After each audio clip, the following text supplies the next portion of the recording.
Okay. Recording. Now we're recording. Now we're back in action. Okay, I'm gonna share my screen again. And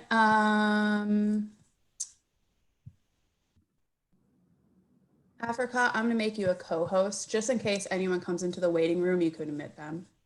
Okay. Cool. Okay, now we're ready to go. Okay, email marketing. Yes, you really do need it. And this is, I kind of say that because I have heard from so many different people. They're like, is that like really effective? Like, do I really need to add that to my business? It's intimidating and it can be a time consuming thing. And I understand why it's one of those daunting tasks where people are like, you know what, it just sounds too cumbersome. It sounds too tricky. I don't really want to go down that road. And I get it. But email marketing is one of your most effective tools in your marketing arsenal. And if you can dedicate at least some basic time to it and get some of your kind of fundamental basic campaigns down, that'll do some of the work for you via automation. You'll actually be saving yourself a lot of marketing stress and a lot of like recapturing sales headaches. So those are the kind of things that I want to talk about today, make you feel a little bit more confident about going down this road. And we are going to talk about a couple different options. I do just want to say that there are so many different email marketing platforms out there. You guys did in your registration put down if you were using a platform. A lot of you were using platforms that I'm familiar with. Some of you, I have never been on those platforms. So it's going to be hit or miss whether I can answer specific questions to a certain type of platform. A lot of them are very similar though, so we'll take it as it goes. If you guys don't know me, besides Boss of Women's Market, I also work and manage a luxury chocolate company. Some of you know that, some of you don't, and you'll probably hear me mention my experience with this throughout the presentation. So if I'm talking about chocolate, that's what I'm referring to. But I have over 10 years of marketing and sales experience and really targeted towards small business entrepreneurship. I really enjoy marketing operations, and I really like to make that distinction between marketing operations and creative marketing and branding. There are two different things, there are two different mindsets, and something like email marketing, you kind of need to have a plan in place for both, on both sides of that marketing spectrum. Because on one hand, you want to make sure your email marketing campaigns are all integrated to your sales platforms, they're all integrated to your different outputs. So you are collecting email addresses and contacts from people automatically, so it's more operational. You're also setting up things like campaign automations, which is more operational, looking at segmentation of your audience. But on the flip side, you have to be creative. You have to build these campaigns that are visually intriguing and capture someone's attention and hopefully, capture that sale. And I have a lot of experience in online shops. So launching online shops via Shopify, Squarespace, Magento, all those major platforms. And those play into how you're going to be setting up your email marketing campaigns. So I do have a question to kick us off. What exactly is holding you back when it comes to your email marketing? And I would invite you guys to put your answer in the chat or unmute yourselves at this time, and we can, talk about those things that are holding you back. So I'll go ahead and invite you to do that now, and then Africa's going to let me know what's in the chat because it's kind of hard to see the chat when you're a presenter. I'll keep an eye on the chat, and if you want, I can get started. Actually, for me, it's something that I don't have any kind of experience about, so it's very intimidating. What do I say? What is the right thing to say? And then I'm just like, oh, I don't want to do it. So if anybody experiences the same thing, I feel you. Yeah, I mean, we've heard a lot that people are like, well, I don't know if my story is interesting enough. And I'm always like, what do you mean you don't know your story is interesting enough? Like, you hand pour candles and you mix all these different fragrances and you started this while you were juggling a full-time job, and like, you have such an amazing story that is inspiring to customers and inspiring to other small business owners. We have some questions, Cara. Yeah. So, Iesa, that's how I hope I'm saying it right. If I have no new products, I make jewelry. What else should I email? This is the same thing that happens to me. Well, without knowing your business, which business you're with, can you tell us which business you're with? Because this is something that we're going to get to a little bit later in the presentation, kind of talking about what good email content is. Email content is going to be highly specific based on your business and what you do and who you are. So she says she makes jewelry. Oh, okay. You make jewelry. So, you know, everything from behind the scenes on how a piece is made to the materials you're making it. I mean, that's all their individual stories. If I think about a piece of jewelry, maybe you have a signature earring, that is one whole story in itself. Every earring is a different story, in my opinion. Yeah, so it's actually, it's forever linked. Forever linked is personalized. Oh, yeah, okay. Yeah. Yeah. Lisa, okay. We'll get to more of that later on about, you know, generating ideas of what good content is. So we have a couple more questions if you want to keep going through the questions. Would love to know marketing platform would work well and integrate with Shopify features. I'm interested in our customizable templates automation. Yeah, we'll get to some of that stuff in a bit. Okay. Then I feel, and then Petra said, I feel I'm not consistent with my emails. And then, but that's what she said. It's just like the consistency. Yeah, I mean, that could definitely be something that holds you back because you send out one email and then a month goes by and you're like, oh, well, I haven't sent out an email in over a month. Like, people aren't going to remember me. They're going to think I'm spam. Like, why are they going to read my email? At this point, I dropped the ball. So Yeah. I totally 100% relate to that. Yeah. I think that I can relate to that too. Yeah, like this is all good stuff. These are all really common things that hold us back. And then Marta is saying, to be honest, I'm not sure, but I always put it on my list and I never do it. Yeah. But seriously. Yeah, exactly. It's like people, you know, as a small business owner, people often don't view email marketing as a priority right now. So hopefully this workshop will change some minds and make you a little bit more inspired to attempt email marketing. And I feel like email marketing right now is more relevant than any time. Exactly. That's something we're about to get to, actually. We have 3 more questions. Do you want me to read them off? Let's hold for now. Let's hold right now. So I want to go over, before we get to more questions and we really go into all these kind of nitty-gritty personal questions, I do want to go over a couple basic things about email marketing. And one thing I want to go over are, what are the benefits of email marketing? So obviously, like we just said, you're creating value by telling your unique story. So you're not just another pair of earrings from Target that someone picks up. You have unique value and you have a unique value proposition that you need to tell to your customer. Whether it's the materials you source, maybe they're sourced from a special place, maybe use a really special method of making soaps. You know, you have a unique story and you need to show your customer and your audience why you're unique. And email marketing is the perfect opportunity to do that. You also build credibility because you become an expert in what you're doing. By using email marketing, and particularly you can create a series of campaigns to prove to people why you're the expert in what you do, whether it's your educational background in a certain topic, or it's your 20 years of experience in pottery, or it's your partnerships, you know, your business partnerships that you have procured throughout the years. This is a perfect way to show people, hey, I'm the person you want to rely on for X, Y, and Z. Email marketing is also highly targeted, and that's one of the major benefits of it. With social media and other platforms, you can be somewhat targeted. Like, you probably have an audience and your followers are probably pretty similar. They have a lot of similarities. But with email marketing, you can go even further than that. You can segment people by, I met them at a certain Boston women's market. All these people in the past year bought earrings. So I know they're really interested in earrings. Therefore, I'm going to create an email campaign that's all about earrings for them. It could be highly segmented and targeted, which it makes a way more relevant message and way more effective message than just a blanket message that might not apply to me. It might not apply to Petra or Africa. So that's one of the major benefits of email marketing.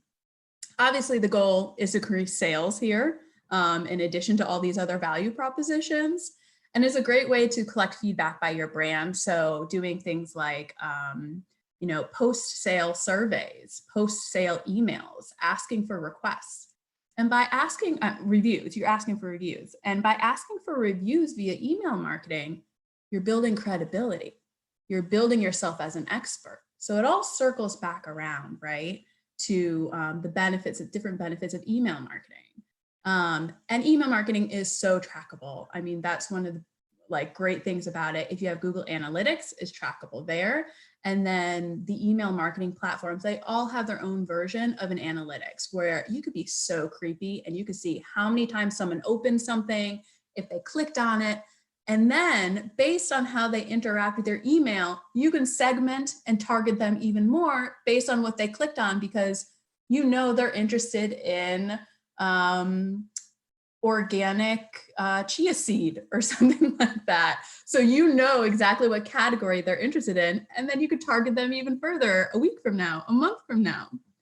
And email marketing is quite a cost-effective tool. We're going to get to this in a little bit about how to choose the right email marketing platform for you. Majority of them, you're going to get a really good bang for your buck, around $15 a month. That's something that's really affordable. It's way more affordable than paid advertising and quite a few other different methods of marketing. So there are definitely tons of benefits to it.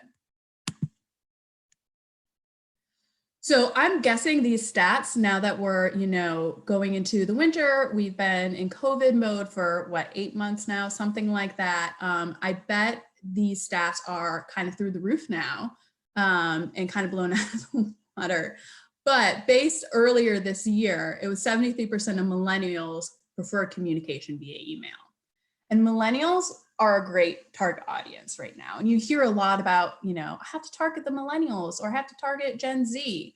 One of the reasons why millennials are so targetable right now is because they have a lot of flexible income. So millennials are getting married way later in life. They're having kids way later in life, but they have really solid careers, which means they have more flexibility in their funds and how they want to use their wallet power and where they want to use it. So millennials are a great target audience right now. Gen Zs, they're a little younger, they're fresh, they're just getting up. They might not have as much flexible income right now. So that's just something to keep in mind. And then I think this stat is probably way not relevant anymore. It's that email marketing generates $38 for every dollar you spend. I'm guessing in the past few months that has gone way higher. I would guess more is around the 40s, 50s. But even, looking at last year's statistics in 2019, it was $38 to every dollar you spend in email marketing. You can't beat that return on investment. Maybe it's paid advertising, you're going to get a 2.5% return, and that's an amazing campaign.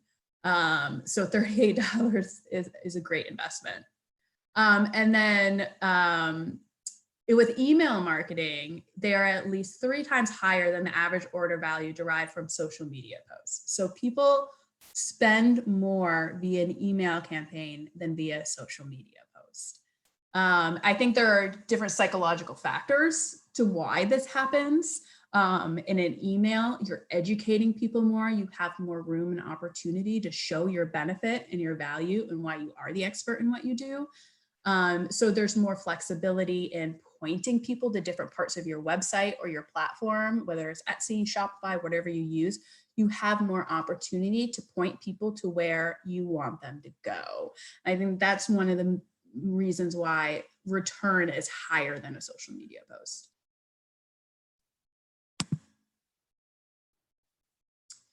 These are some average open rates for different types of industries. I tried to do a general overview of some of the people that were registered here today, some of the different members that are in the Boston Women's Market community.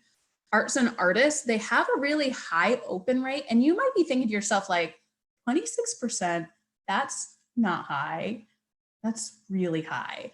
The average open rate is around 15 to 17%. So an average open rate for an artist at 26% is very, very good. And the reason why artists often have higher open rates is because they're creating these personal connections, a lot of the times in persons, over something that's very personal. Art is very personal. People buy it for a reason. They buy it to fill a need in their home or in their life or for someone else. So having that value makes for a more intimate email experience setting. Beauty and personal care is a little bit lower. It's around that, what you would expect is 16%. Health and fitness, 21. So you can see here it varies a lot depending on what industry you're in.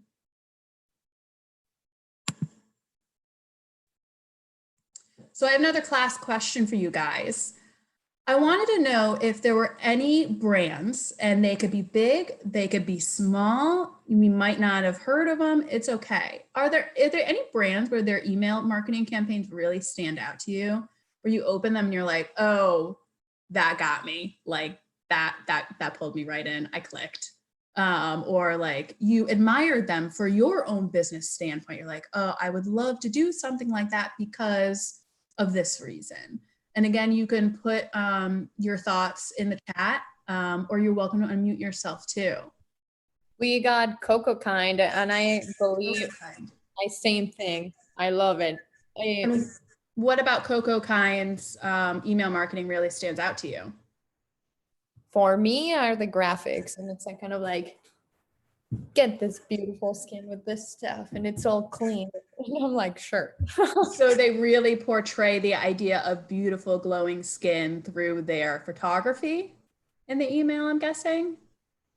Yeah, but I mean, it's very bright, very like it catches your eyes. So both knitter specific, but I always open a Reed Wool and the gang, and Lauren Austin Designs. They both use animations and really bright graphics in their emails. It's the same thing that we were saying about Coco Kind, is like it's just bright graphics. So it's kind of like, here we are. Yep, absolutely. And those are some of the things that we're going to get to in a moment. We're going to look at a couple different examples of why a campaign is effective. Mm-hmm. And visual brightness is one of them. Yep. Are there anyone else have any thoughts on some brands they really like? One of the brands that you'll see in this presentation later that I really enjoy is Sugarfina. They, again, use really great animations, bright colors within their campaigns, and they're straight to the point. You know exactly what that you need to do or they're asking you to do when you get one of their campaigns. So that's one that's on top of my head. Nice. All right. So this relates right to what we were just talking about. What is a successful campaign? Successful campaigns are visually communicative.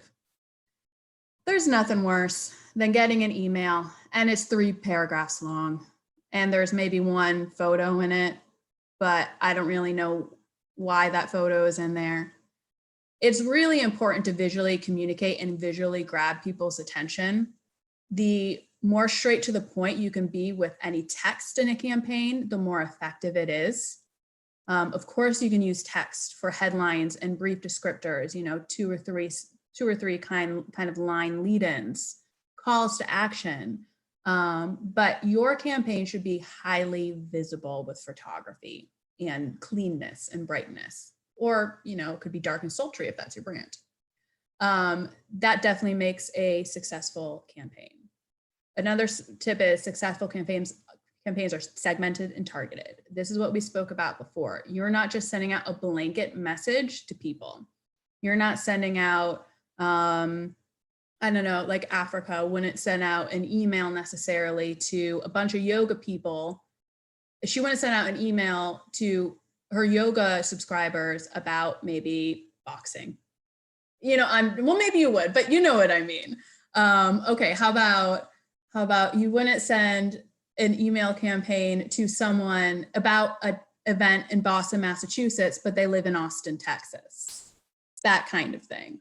And if you're sending a Boston, Massachusetts kind of event to people in Austin, Texas, they're going to view you as spam, and they're going to be like, you're not in touch with me. Like, why would I be interested in this? Like, this has no relevancy to me. And then that could decrease your open rate, and they're not going to open your emails. They're personalized.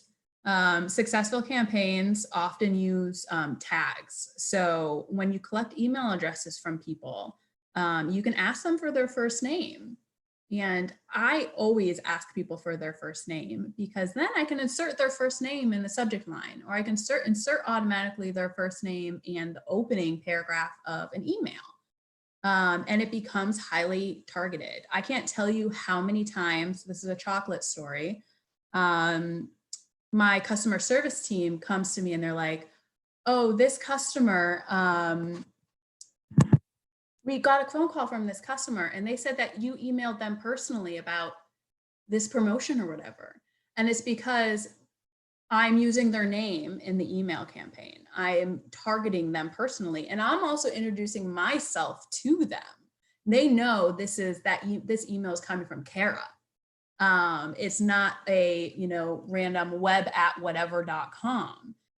So they'll mention me by name and they'll be like, oh, well, Cara sent me this really interesting information about a new product you launched. And people really do feel like it is a personal message to them.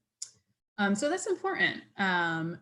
Successful email campaigns also reward people for loyalty. So email campaigns is a dirt sheet method to utilize discounts, incentives. And what you would do is you would use your segmenting that is already built into all these platforms. You can say, hey, this person, give me all the people that haven't made an online purchase with me from my Shopify store in 3 months. Okay, I'm going to pool them all together in a segment. So they're a target audience now. And I'm going to send all these people that haven't made a purchase in 3 months a 20% off coupon, and they need to use it in the next month. And hopefully that 20% off coupon will spur people to your website, and you will make lapsed customers now active. So there are a whole bunch of different ways you can reward people for loyalty. You can reward people, or you can recapture people for their lapsed behavior. Maybe it was the opposite. Maybe it was someone that is your VIP best customer. They're just awesome. They have a lot of sales with you. They open your campaigns all the time. And you can see that all in your email marketing platform. So you would create a segment for your VIP customers, and you would say, okay, send these people a special gift. Send them $5 off their next online order. Send them free shipping. Send them something like that. So it's a great way to re-engage and then also reward. And then a successful campaign always includes a call to action. It should never just be a generalization. You want them to do something, whether or not it's to make a sale. And I would encourage you not to always send out campaigns that are just sales driven. Of course, my computer wants to try to reboot itself right now. I wouldn't recommend making your call to action a sales pitch call to action every single time. It could be a recipe on your website. It could be a video on your social media showing a behind the scenes clip. Whatever it is, you want people to do something. And you can accomplish that with buttons and with images. And then a successful campaign is only sent to subscribers that opt in. I cannot stress this enough. It is illegal to send to subscribers that have not said, yes, please sign me up for your email marketing. There are so many ways to get subscribers to opt in, particularly at checkout. You can have that box already checked for them and they have to uncheck it. And they're going to be subscribed to your newsletter. And we're going to go over a couple different methods to get more subscribers in a slide or two, but please make sure that these people are opt-in, because if they're not opt-in, they're going to mark you as spam, which will affect your delivery rate of your email campaigns to people that are even opted into your email. And then some of the email providers are really, really strict. Some are better than others. I think it's a good thing that some of them are strict, and they're like, look, you're getting too many spam complaints. You have to do something about this list or we're shutting you down. So it's real and you need to take it seriously. And then I know one of the questions is always, how often should you send an email campaign? This depends on a lot of different things, guys. This depends on what type of business you're in, and it highly depends on what time of the year it is. So I would say in a general, maybe summer, fall, spring kind of season, not revolving around a holiday, once a week, once every other week, that's okay. That's a great place to start. If you feel like once a week's too daunting, try starting with once every other week. Now, when we get to the holiday season, or we get to other holidays like Valentine's Day, like Mother's Day, can't forget Dad, not the biggest selling season, but Father's Day, you want to bump that up. It should be at least every week during the holidays. I know you're thinking right now, oh my God, during the holiday season, I get so many emails. My email box is flooded with emails. Yeah, I mean, that's true. But if you don't, try to compete and you don't join the party, then you're never going to get anything. And you want to continually to remind your audience that like, hey, I know you're getting a lot of emails and stuff, but like, I'm the expert in this. I'm the one you should be going to for this. So that's a general rule. It really is dependent on what kind of business you have. All right, I'm going to pause here, and I would like to see if anyone has any questions on the stuff we just spoke about. A lot of the questions I'm guessing we are going to be addressing later on too. But Africa, do you have any other questions that have come in? Yeah, I had 3 questions. Okay. So I have a few subscribers to my email list. It doesn't feel worth it to spend all the time writing the emails. I have 10 times as many followers on Instagram, so I feel like I should spend my time there and then on my mailing list.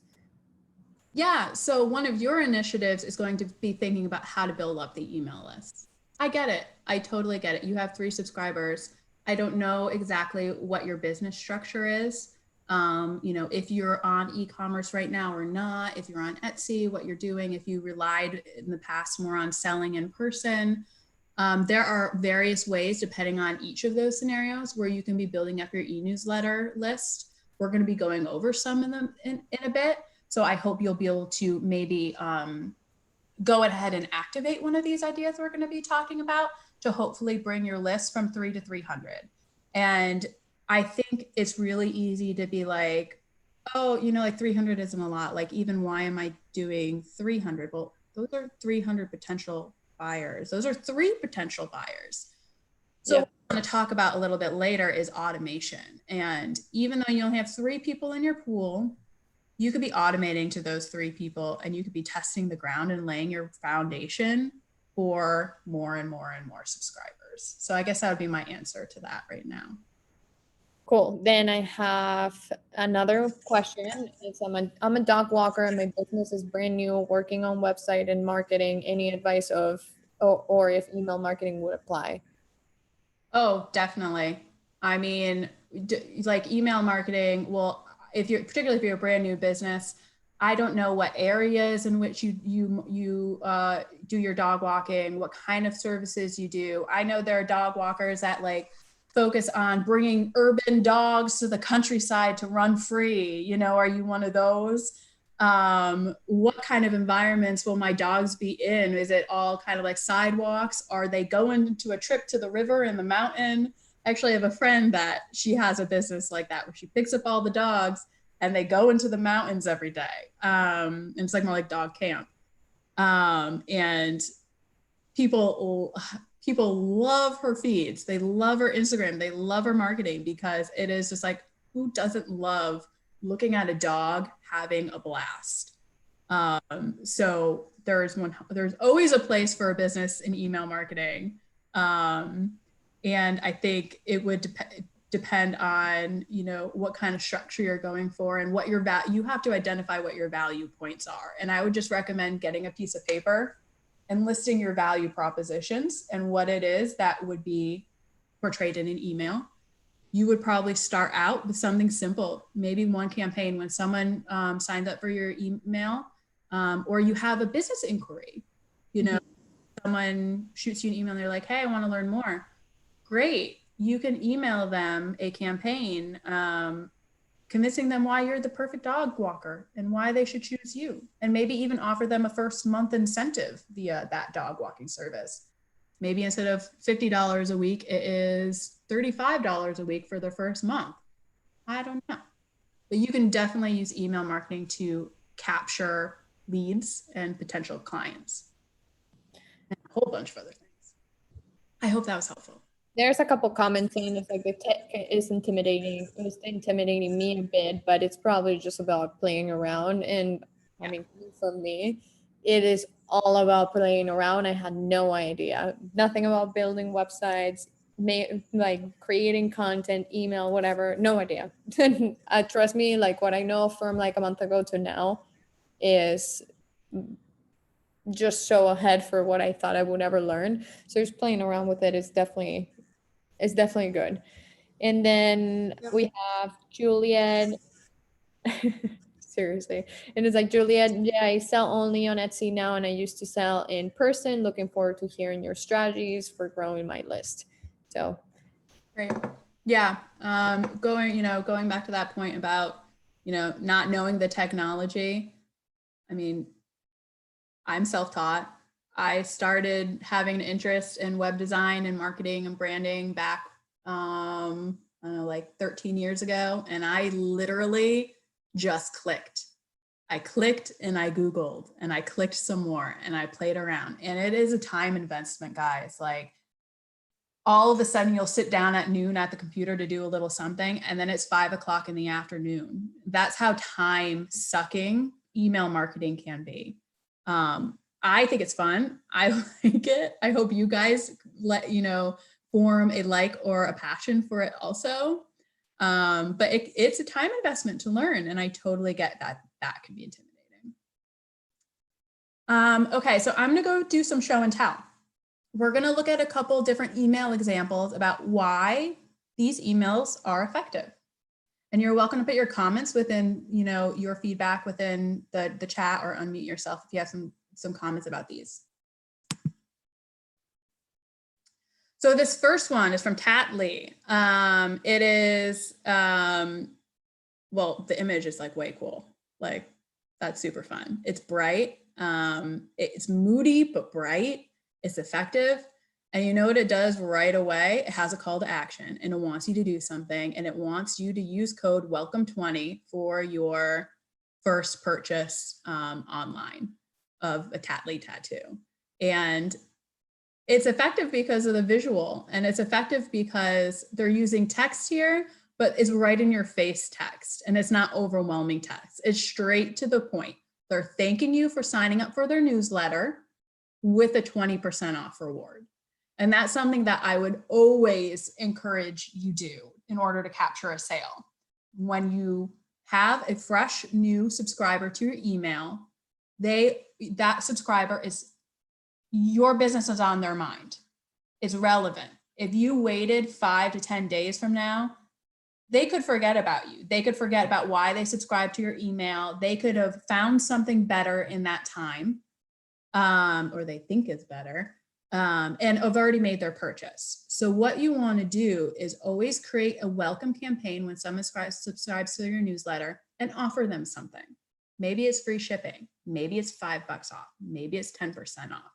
Maybe it's like a free tattoo with purchase. I don't know, but it is a great strategy, and it is effective. It's way harder to capture new sales than it is to get a person to make a repeat purchase. So the quicker you can try to capture them as a first-time customer, the better and more effective it's going to be. Okay. Here's another campaign type. I just thought I spelled abandon wrong, but no, I think we're okay. Here's another campaign type that is an essential. And a lot of e-commerce platforms have this functionality built in, and then you can also make them highly customizable with MailChimp and things like that. So there are a couple different ways you can do this, but make sure whichever method you're doing that you are sending out a recovered abandonment email. So it's a cart, sometimes called cart recovery, sometimes called abandoned cart, abandoned order. And you can specify at what time you want to send this email. So it could be an hour from the time the person put everything in their cart and abandoned it, or a day. I would recommend like an hour to 3 hours after someone abandons their cart, because again, you're on their mind. You don't want them to shop around. You don't want them to go somewhere else that they think is better. So that's why I recommend the 1 to 3 hour window. Again, if you have the capability of putting in this one, you could see here that they put exactly what the person had in their cart as a reminder visually. And they're offering an incentive here to come back and reclaim their order. They're offering $20 off this order. I mean, I'm definitely not suggesting here that you offer $20 off an order. It depends on your average price, your pricing tiers for your products, but maybe something like 10% off your purchase. And it works. For the chocolate company I work at, I give 10% off for my cart recoveries, and I have a 17% recovery rate. And that, again, that might sound low. That's thousands and thousands of dollars every year just by having an automated email go out that I don't have to think about. I don't do anything with it. It just sends out on its own. So I would definitely stress whether you're going to set up your cart abandonment on like the Shopify side of things or the MailChimp side of things, you get it active. Can I add a little bit to that abandonment cart? I'm just saying, is from experience, now I have that set up automated, and it does work. It does work. It does work. Yep. So I like this email a lot because it is showing value. It's your value proposition. It is showing people visually why they should choose you, why they are the best, why you should buy my product. They're pointing out all these awesome features of their tumblers. So not only is it like a really cool girl sport pattern, I mean, that's super cool, but they're pointing out things like it's vacuum sealed, so it's not going to leak on you. It's easy grip. It's BPA free. It's no sweat. And I hate sweaty bottles like the water bottles and stuff. So that's a big one for me. It keeps your beverages hot or cold for 9 or 25 hours. I mean, these are all things that make me want to go here and buy this water bottle because it's a badass water bottle. And they're doing this without having a huge paragraph. We don't have to read 2 or 3 paragraphs of text to understand what the value of this item is. It's right there at a glance. You only have seconds to show people why they should buy your product. And this is a great way of doing it. So I would recommend figuring out what is the best way to do that for your unique brand or your unique product.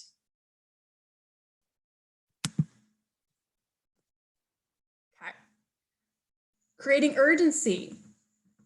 This is really timely because come the holidays, something I want to stress here is that whether you're new to online shopping or having your own online shop, or you've been doing a little bit, I'm sure this is not new news. If it is, I want to talk about it.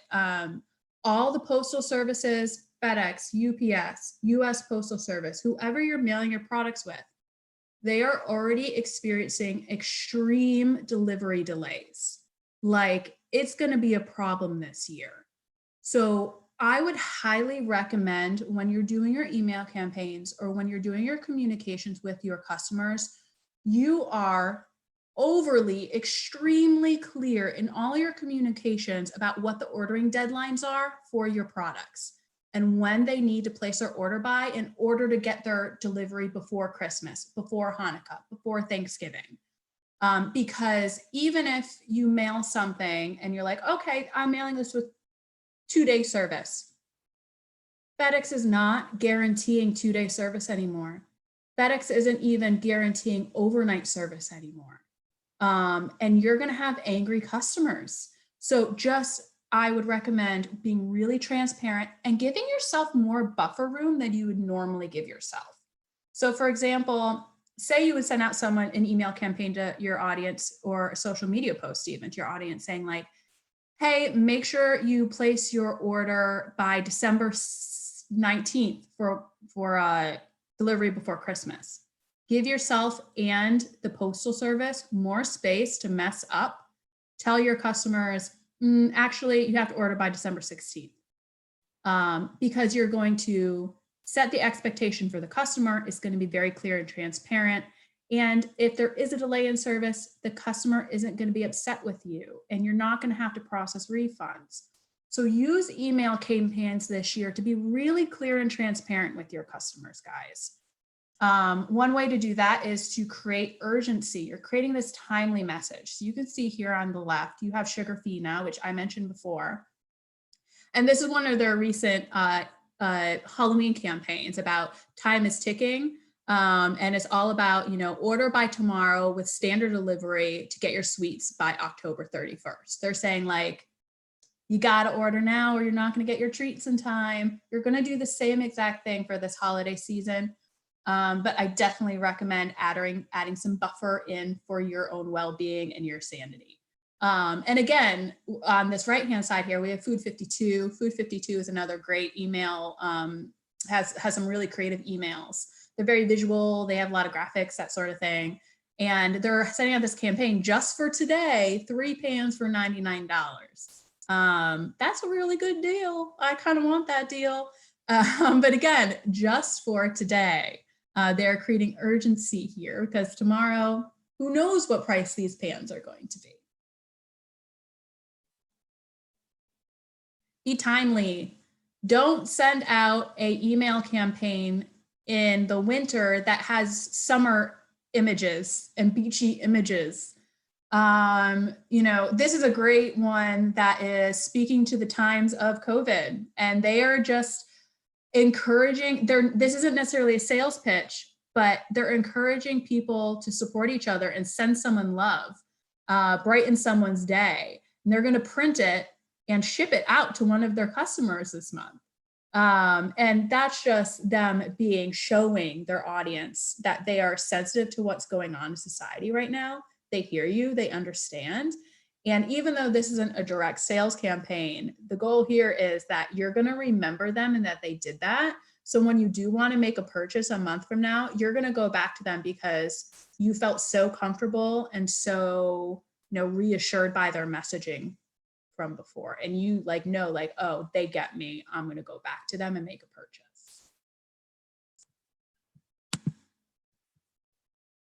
Okay, any questions or thoughts or comments on some of the material we just covered? We don't have any comments yet. Okay.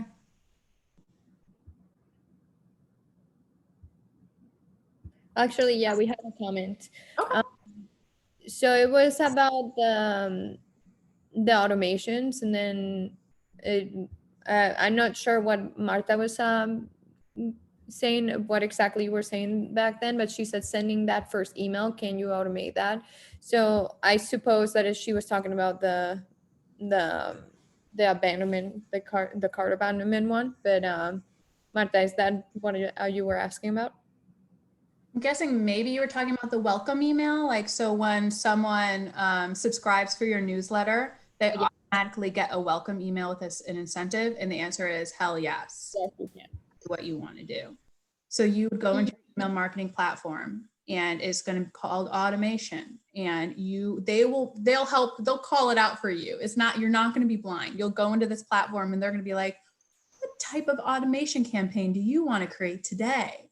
And it'll be obvious. It's not as intimidating as it sounds. And you will create a campaign that says, when I get a new email subscriber, then send them this campaign. And you can say, send the campaign automatically, wait an hour after they subscribe, wait a day after they subscribe. That's totally up to you.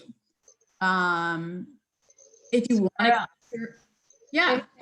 Somebody adds their email to your mailing list, that will happen. You don't have to do anything. Just your email service will take care of that. As long as if their email address is added to your platform, so say it's MailChimp, and their email and their name is added to your MailChimp platform, MailChimp will automatically know, hey, that's a new subscriber. And Marta told me, when I get a new subscriber, I need to send them this welcome campaign. And it's going to be like, okay, I'm going to send this out right now. And it'll go ahead and send it out. So you're going to program it to know that. And then after you have done that, that email goes to a different list, because you don't want to send again the welcoming email. You need to send them something else, your second email, like. Yeah, so that's where marketing automation campaigns come in handy. Okay. Because when we're going to get to this in a bit, we're going to talk about automation, and it's called a drip campaign, where someone subscribes, you immediately send them the welcome email, and then you drip to a week, and then maybe that automatically sends them a recipe, and you drip to another week. Okay. Maybe you send them a promotion, and then you drip to another week. Your sequence of automation and campaigns to this one email subscriber could go on for 10 years if you wanted to build it out that much. So there are tons of options for that type of thing, but we're going to get to that in a little bit. Okay, thank you. Yeah, absolutely. Are there any other questions before we move on, Africa? No more questions. Okay. So we're going to talk about a couple ideas to get subscribers. I bet you guys are like, why did she leave in-person events here? Because we don't have any in-person events. Well, you know what? Someday we're going to have in-person events again. And I really want you guys to collect email addresses at the in-person events. I mean, the majority of you already do. Whenever, I'm walking around at a Boston Women's Market, checking out everyone's tables and tents and things like that, the majority of you do have newsletter subscription lists. But my question to you is, do you actually do something with that afterwards, or you just let it sit there for 2 months? So what I would recommend you do is, when you do get those subscribers, you go home and the very next day or that night, send them an email and be like, hey, thank you so much for visiting my table at Boston Women's Market today. I hope you really enjoyed X, Y, and Z. Just wanted to let you know about my online shop. Here's a 10% off incentive to continue your shopping experience with me online. So you are taking that in-person experience and now you're making them a online customer also. So you're now in, I guess, omni-channel seller rather than just that one, it could be vice versa. I might be using that term incorrectly. But you're bringing a person from in-person to online, and then hopefully you have a more long-standing, lifelong customer. Also, another tip for that, you could also have that email template set up already. So you just plug in those emails and then just send it with that email template that you already have. Yep, exactly. If you have automation, it will go automatically to them. Yeah, absolutely. Subscribers. So another, idea to get subscribers is a subscriber incentive. And we already touched on this a little bit, right? We saw that Tattly campaign where it was saying, thank you so much for subscribing for our newsletter. Here is 20% off with the code WELCOME20. I highly recommend you do this. You incentivize people for subscribing for your email. That, couple dollars that you're giving away on their first purchase, that will hopefully pay for itself over and over, because you're going to build their trust with that first time purchase, and they're going to be a repeat customer, and they're going to continue to come back to you. And that is the goal. That's why you're giving away 10% off their purchase, because you want them to not be a one-time purchaser. You want them to be a 20-time purchaser. So don't necessarily gawk at the fact that you're giving away money on a first purchase. It's all about reactivation down the road. Again, first time purchase, you totally want to thank someone for purchasing from your shop the first time, because purchasing from a brand for the first time, you have no idea what you're getting. I know I've gotten amazing experiences, and I've gotten like, ooh, that was not what I expected.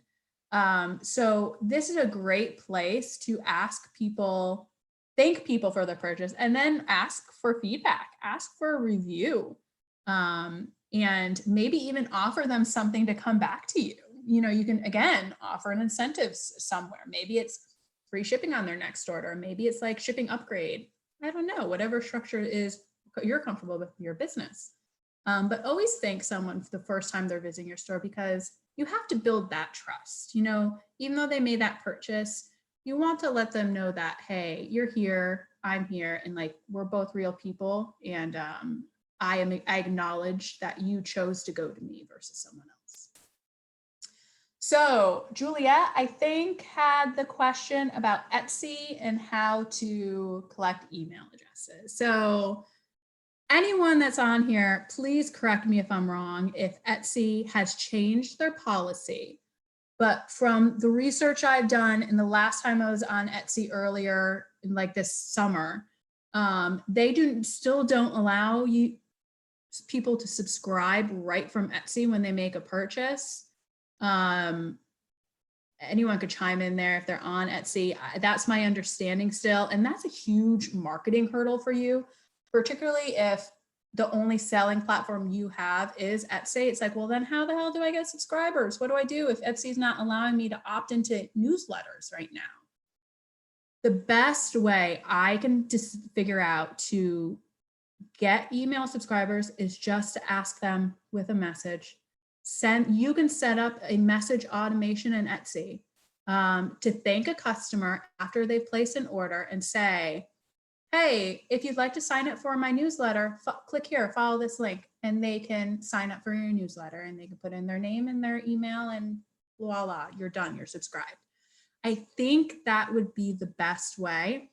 Or you can also use the Etsy kind of like maker's profile area and customize that to have a call to action to stay up to date with you and subscribe to your newsletter. And again, that would be a link that would bring them to a like a landing page to sign up for your newsletter. I don't know if any Etsy users have other ways they're doing it right now.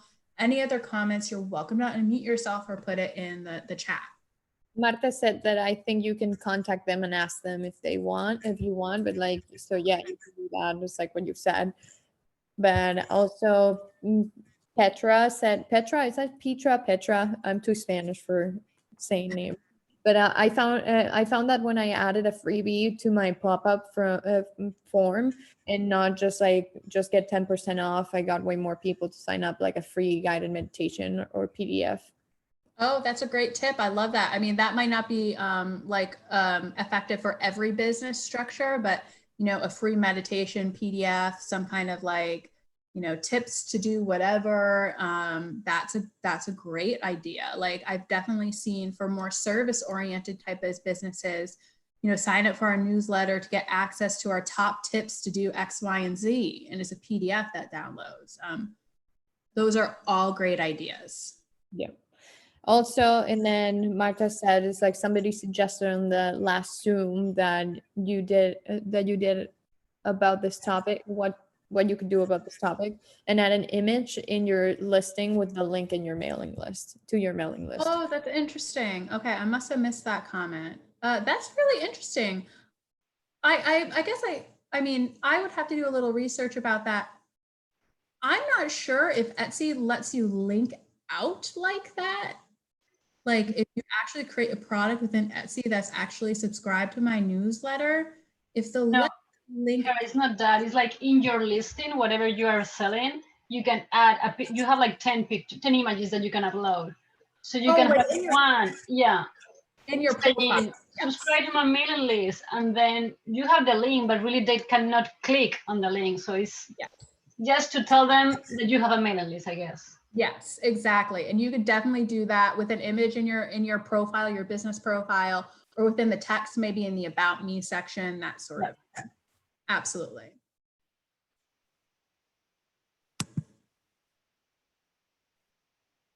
Okay. It is already 7 o'clock. And this is what I meant when this topic can go on and on and on and on. We're going to get to some of the stuff about how do you know you're choosing the right platform. And also we're going to get a little bit into what automation means, how you build it out. Okay. This could be very dense. And I just want to say right up front that every platform has different capabilities and every pricing tier allows you to do different things. So we're not going to be able to hit every single kind of scenario here, but I am more than happy to answer any email questions during the follow-up. If you have like specifics you want to email us about after the workshop, more than happy to look at that. So I'm just going to say that up front. So you signed up for a platform. What do you do first? Like, where do you start? This could be really intimidating. And I want to stress this immediately. One of the things that you're going to be tempted to do right away is just go choose a template and go ahead and start designing that campaign. Do not do that. Don't do that yet. This is where marketing operations really comes into play, and you have to build your marketing operations foundation before you can go and start building beautiful campaigns. Because if you just go into the campaign builder, who the hell are you building a campaign for right now? You don't know. You have to do the groundwork first. Okay, guys? So step one is, I would say, just get a piece of paper or whip out your notepad on your phone, and you want to outline your subscriber groups or segments first. Who is it that you want to be targeting with your emails? Maybe it's your existing customers that have made one purchase and you want to try to make them make a second purchase, a third purchase. Maybe a group of people are existing customers, but they haven't made a purchase, or they have made more than one purchase. These are all different types of groups that you want to identify within your business that you can target with specific messaging. You're going to have subscribers with no purchases, and you'll be like, well, why the heck did they subscribe to my newsletter? Well, you need to talk to them still. You need to create a certain message, and you need to create a message that will hopefully make them into an existing new customer. So whether that's a campaign that shows your value, offers an incentive, proves that you're the expert about something and they should become a subscriber to a customer, that's a whole different objective that you could be targeting and segmenting. Subscribers from in-person events. I love creating groups based on event type. So for example, the Boston Women's Market, we have kind of two different audiences, right? We have you guys as vendors, and then we have all the people that come to shop at our events and shop with us. So depending on what market they've been to, they're all in their own little segment. So we have a segment for Jamaica Plain shoppers. We have a segment for Arlington shoppers. We have a segment for Charleston shoppers. And we know that, okay, when we return to Jamaica Plain, we know who we're emailing because we grouped all those subscribers into a segment called Jamaica Plain attendees, whatever I called it in the back. So in-person events are really important also. And I'm not saying that you have to break down every single event you do. Maybe you could just be like subscribers from in-person markets, and that's your group, and that's your new segment. So when you do have an in-person market coming up, hopefully sometime soon, you'll be able to send an email to those in-person event people and say, hey, guess what? I'm coming back. I'm going to be in your neighborhood again. Come check me out. VIP subscribers. VIP, again, that is highly specialized to your business. What VIP means to me isn't necessarily the same thing that VIP means to you. VIP means to me that a VIP subscriber is someone that has opened like 6 of the last 10 email campaigns that I've had. Versus maybe to Africa, a VIP customer is someone who has been a subscriber of my fitness program for the past 6 months. Or maybe to Marta, a VIP subscriber is someone who has spent more than $500 with me in a year. So you have to figure out what VIP means, and you can target messaging to them. And then subscribers who have purchased at a specific item type. So again, we kind of touched about this earlier. You can take all your people that have bought earrings and you'll say, I want to create campaigns specifically for these people that are really jazzed about earrings, or like, I know these people, they bought a bunch of hot sauces before. So I know they really like spicy food. And I have a new spicy food product coming out. So all these people that bought hot sauce, I'm going to make sure they know about this new product launch of mine. And that would be a segment. That would be a group. Does anyone have questions about this? I know this is kind of like a little bit, daunting at first, but I definitely recommend just get out a pad of paper and just write it down. So there, Lisa. So now I said your name right. So these are additional email campaigns that are not automated campaigns that you set up. These can definitely be automatic campaigns. Every single one of these segments could have their own drip automation. So, and they could all have unique messaging within them that pertains to that customer. It doesn't, you can send out you can totally send out blanket emails. I'm not saying that you can't just send out a general campaign to everyone in your list, but these are people that you're sending specific messages to and you want to make them do something. So you can create an automation campaign that could be 1 email, it could be 10 emails for existing customers with one purchase. And then VIP subscribers will have a completely different automation sequence if you wanted it to. Okay. Okay. Step 2 is outlining your automation campaigns. And when I say a drip, it's what I was referring to earlier when I was saying an email goes out, you wait a week, it drips. Another email goes out, you wait 2 days, it drips, it drips. And you set the time between the drip. So it could be a week, it could be a day, it could be an hour, it could be a month. That's completely depending on your messaging and what the desired effect is. So here are some examples of drip triggers. And triggers are what makes an email campaign to go out, okay? So I'm gonna use Africa here as an example. Africa signs up for our newsletter, all right? She signs up for the Boston Women's Market newsletter. Our email platform automatically knows, hey, Africa's a new subscriber to this newsletter. Awesome. She's automatically going to be put into the new subscriber newsletter automation drip. So from that point forward, she's going to get our first welcome email. And then after the welcome email, I have another 8 emails scheduled out that's going to lead her through a sequence of events that I want to lead her through. So for the next 8 months, she's automatically getting marketing material from me that I haven't even had to think about. Another great one is someone's birthday. With e-newsletter subscribing, I love asking for people's birthday. I always ask for their first name. And if it's appropriate, I ask for their birthday because that's another great way to capture a sale and also personalize your messaging to let people know this isn't just another big, they know me. They know it's my birthday. This is something special. So when Africa subscribed for a newsletter, she told me her birthday was in October.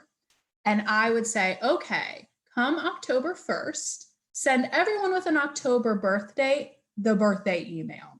And in the birthday email, it could be maybe when you make your purchase, use this code and get a free gift or, get $5 off your birthday, whatever, your next order because it's your birthday. Here's a coupon. It could be come into the shop and get a free coffee on us with this email. Anything like that. Birthday drip automations are really cool. When, again, someone abandoned their cart, when someone is buying a specific product type, a lot of these we've already kind of touched on. Someone hasn't purchased in 90 days. How do we get them to purchase again in 90 days? We can create an automation that says, okay, Africa hasn't made a purchase in 90 days, automatically send her a drip campaign automation to try to reactivate her from lapsed. And then asking for customer reviews. I freaking love customer reviews. I love good ones. I especially love bad ones. I don't like bad ones all the time. If I was getting bad reviews all the time, something's really wrong. But you know what I love about bad reviews? It shows authenticity and that, hey, this is real. I'm a real person doing this. So a couple bad reviews don't not send out a request for reviews because you're worried about bad reviews. Because they obviously come in handy to improve your business, but it shows authenticity. So there are a whole bunch of different drip triggers that you could be using to create your drip automations. Okay. Here's an example of a automation lifecycle. So this is an example of for a candle maker. And this is new newsletter subscriber for a candle maker. So the trigger number 1 is that someone subscribed for your newsletter on your website. The action is the subscriber was sent a welcome email with 10% off shopping incentive immediately. Waits a week. That's a drip, right? That's that drip section that I can customize. Action. Subscriber received an email featuring a behind the scenes look at the making of my candles. We wait a week and we have another trigger. And if that subscriber has not purchased, then they get another automation. So they say, okay, the trigger is purchases equal 0. Okay, my first 2 campaigns, drip campaigns, didn't make them a purchaser. I offered them 10% off. I showed them why that I'm the expert with the behind the scenes look into the candle making. They still haven't made a purchase. Okay, next action is going to be subscriber receives an email reminding them of their 10% off shopping incentives for subscribing. And then you can recommend a few of the best-selling products that you have. This sequence can go on and on and on, and is highly customizable depending on what a customer does. So maybe in this scenario, the trigger 2 was purchase equals 1. In that case, they might get a completely different drip campaign the next week. They wouldn't get the subscribers receive the email reminder for 10% off. They'd get something else. So that's an example of how you could bring someone through a sequence, marketing automation without you even knowing that it's happening. And that's the beauty of it. Here's another example. A newsletter subscriber from an in-person event. Someone subscribes to your newsletter at Boston Women's Market. Awesome. The subscriber will then get the action of being sent a thank you email for visiting, and just to hopefully redeem 10% off a shopping experience for your online store. And then you can highlight within that email where they can find you next. Are you going to be at any future markets next? Are you going to be in Seaport? Are you going to be in downtown Boston? Where are you going to be next? Let them know so they can come and see you again. Then you wait 2 weeks. That's the drip. And the next action is the subscriber receives an email highlighting the story as a maker. What is your story? Again, you're showcasing your expertise. You're showcasing your value and why you're special. It's not a sales pitch. It's just reminding people that, hey, I'm here and I'm really good. So when you need to turn to me, please come back. Waits 2 weeks. The next campaign automatically goes out. Subscriber receives an email highlighting the making of the best-selling candle scent. So then you're focusing on why your candles are so bomb and what makes your fragrances so unique. And hopefully that turns into a sale. Does anyone have any questions about that information? I know that's a lot of information. I kind of even want to go back for a second. And you can create drip automations for oh my God, countless triggers. And I'm not saying that you need to create drips for every action someone could possibly take on your website. Identify 2. And I would start with newsletter subscriber and first-time purchaser. Start with those 2 and see what happens.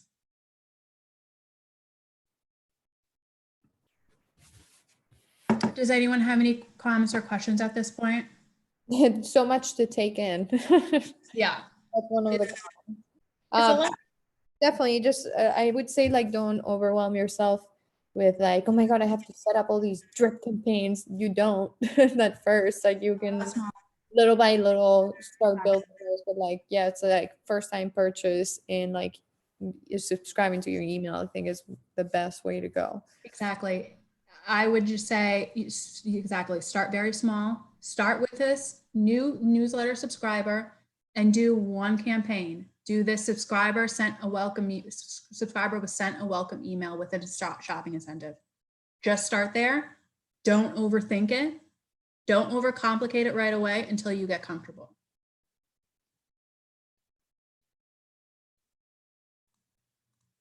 So, choosing the right platform.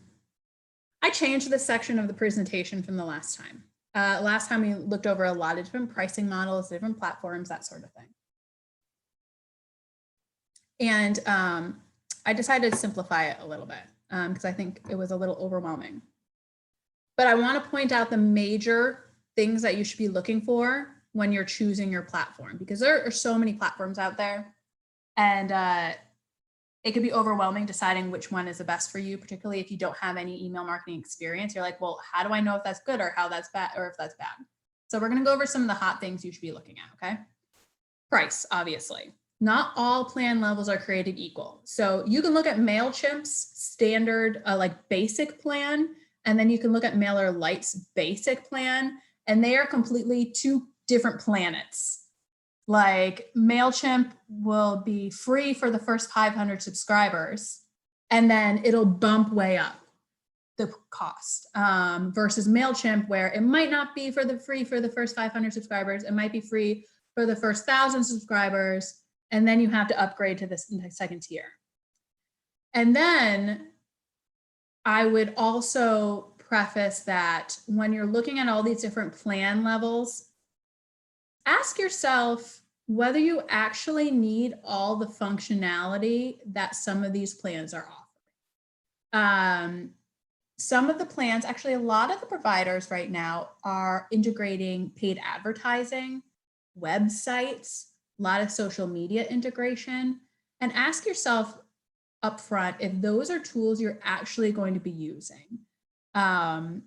Like MailChimp, for example, you can do paid advertising straight from MailChimp right now. Would I recommend using it? No, I wouldn't. I don't think it's effective and a smart way to spend your money. You can have a totally different experience than with me than I did. But if I know that, if I know I'm not going to be using the paid advertising feature of MailChimp, why am I going to buy a plan that has that in there? So even though it could be tempting to like buy the plan with all the bells and whistles, start small. Another thing I really want you guys to like focus on here is not what your newsletter, your subscriber base looks like now. So someone said earlier that they only have 3 subscribers in their base right now. I want you to look ahead at your future goals and buy the plan and the program that factors in your future growth, okay? Because I think what happens here is people automatically see, oh, MailChimp, you get, so for example, we can see here, 500 contacts with MailChimp is free at first. You can say to yourself right now, oh, 500, like that's a lot. Like I'm not gonna get 500 subscribers very, very quickly. You are gonna be shocked if you are a little proactive with your recruiting email newsletter subscribers. You're gonna be shocked at how quickly you hit that 500 mark. And then all of a sudden you're gonna have to upgrade to the next level. And you can see here as an example, once you outgrow their free plans, the pricing changed dramatically. So the next tier for MailerLite for 2,500 contacts is $15 a month versus MailChimp, which jumps up to $49 a month. So you really have to think about what your future goals are and buy the plan that's based on that, and at least sign up for and build your foundation and your campaigns in the program you know you're going to stick with, not for the short term, but the long-term growth.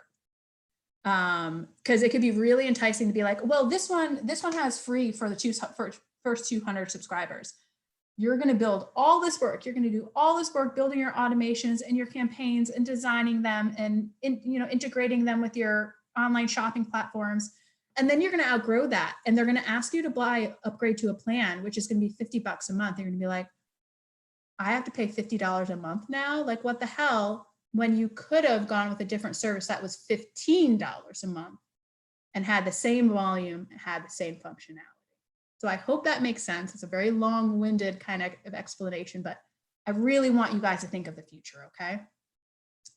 And then what you want to do is decide and figure out whether your email marketing platform talks to your e-commerce platform.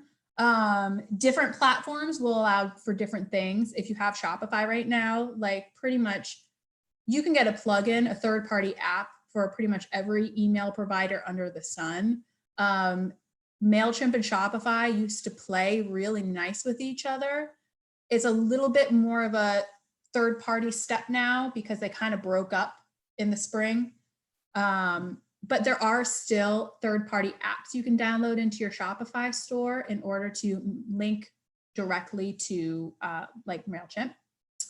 And you just want to make sure that your e-commerce links with your email, because if it doesn't, you're going to be downloading lists manually, uploading them to your email marketing platform, and it's going to be this manual process you always are going to have to remember to do. And it's easy. It's an easy thing to forget to do. And it can be a little intimidating if you don't feel really comfortable doing it either. So just double check that. Again, I know Etsy is a little bit limited sometimes in the kind of email marketing capabilities that they have and the integration. I know Etsy has an okay integration with MailChimp. But again, when you start growing your email list, MailChimp is going to be one of the more expensive ones, but I guess you're paying for that functionality. So do we have any questions about this right now? You guys are welcome to unmute yourself, enter anything in the chat. We don't have questions in the chat yet, Ben. Okay.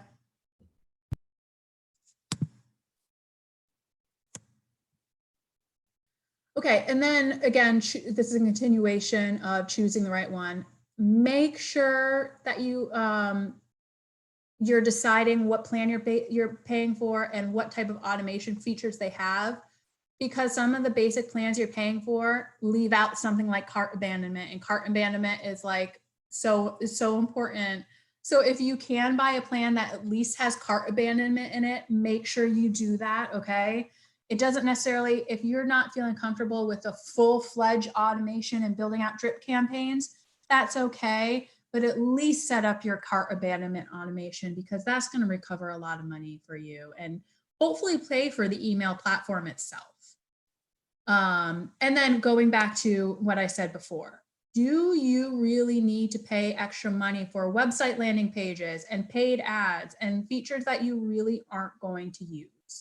So really do a little homework into all those extra bells and whistles and decide whether you're even going to touch them, okay?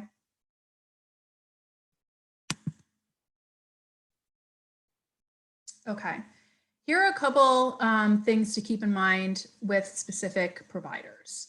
I've put a list together here of a couple ones that we do recommend you look at, and they're the major ones.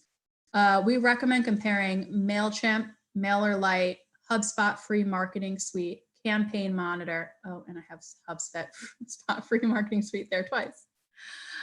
These are a couple of providers that I've used personally. I think they're really user-friendly. Their pricing models are very good.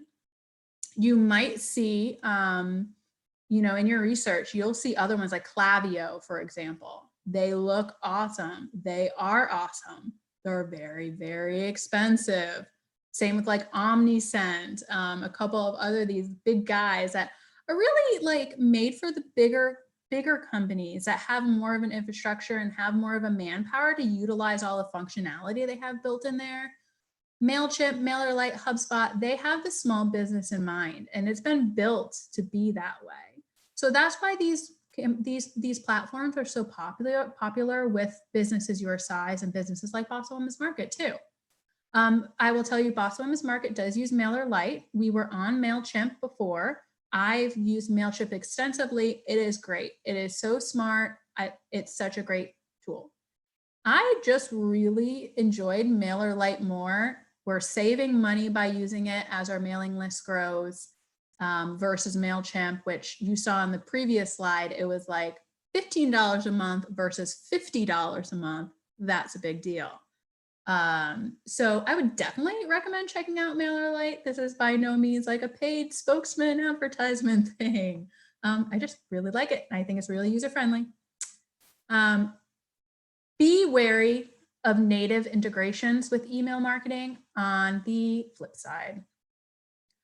In the last time we did this workshop, there were a lot of questions about like, oh, well, Squarespace, they have an email functionality now. Shopify, they have an email functionality now. Wix does too. They do. And they're on the newer end. A lot of them have just launched this year.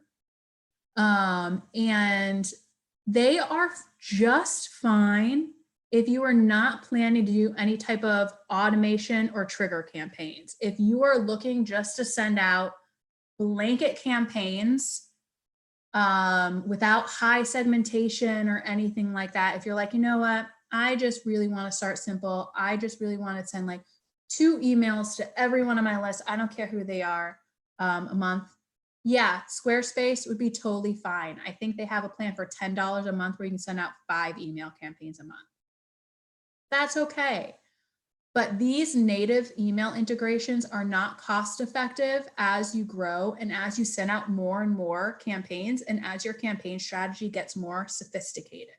So just keep that in mind, that you're going to be doing all this work, building out campaigns, designing beautiful emails, and you might have to go and redo all that work to move somewhere else when you outgrow it.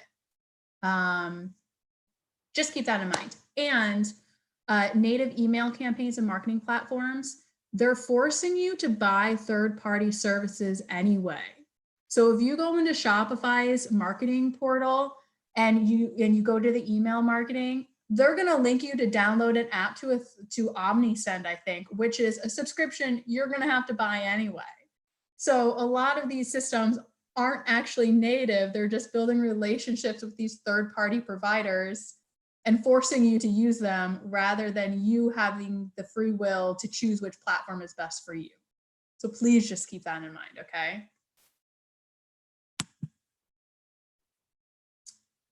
That is the end of, we are just at 7:28. I want to open it up for some questions and comments now to go over anything maybe from the beginning of the workshop that we want to revisit, or anything that has come up personally with your business. This would be a great time for us to all do a little brainstorm if we wanted to, give each other input. So I'd welcome anyone to unmute themselves, turn their video on, and so we can have that discussion. I'm going to stop sharing my screen so I could see any questions coming into the chat also. Yeah, I was going to say there's a couple questions about it. Yeah, definitely.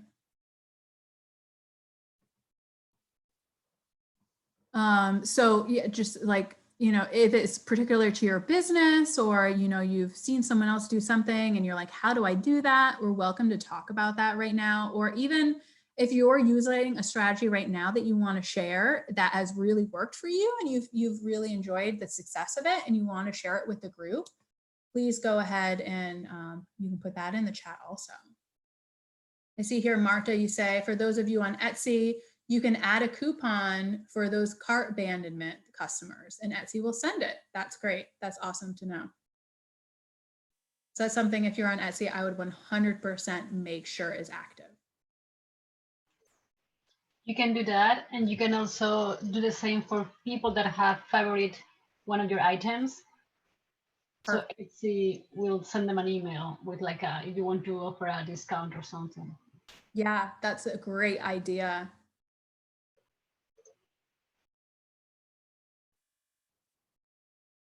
Well, if no one has a lot of questions, we can definitely wrap up.